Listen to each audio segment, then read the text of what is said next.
সাংবাদিক নির্যাতনের মামলায় কুড়িগ্রামের সাবেক জেলা প্রশাসক সুলতানা পারভীনকে কারাগারে পাঠানোর আদেশ দিয়েছেন আদালত। মঙ্গলবার ২ সেপ্টেম্বর বিকেলে কুড়িগ্রাম জেলা ও দায়রা জজ আদালতের বিচারক মোসাম্মদ ইসমাত আরা বেগম তার আবেদন নামঞ্জুর করে তাকে কারাগারে পাঠানোর এই আদেশ দেন। মঙ্গলবার সকাল ১১টায় সুলতানা পারভীন জেলা ও দায়রা জজ আদালতে হাজিরা দিতে আসেন। এ সময় উৎসুক জনতা সাবেক জেলা প্রশাসককে দেখতে আদালতে ভিড় করেন।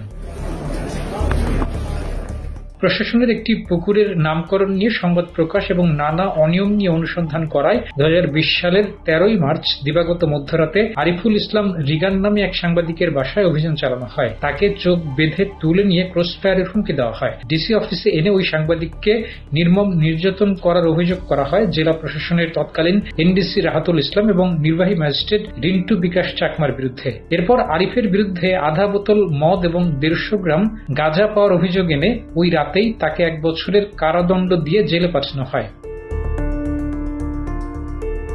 কারামুক্ত হয়ে এ ঘটনায় সাংবাদিক আরিফুল ইসলাম রিগান জেলা ও দায়রা জজ আদালতে মামলা করেন। ৫ বছর ধরে এই মামলা চলছে। সম্প্রতি সাবেক জেলা প্রশাসক হাইকোর্ট থেকে জামিন পেলেও স্থায়ী জামিন পাওয়ার জন্য মঙ্গলবার দুপুরে জেলা ও দায়রা জজ আদালতে আসেন।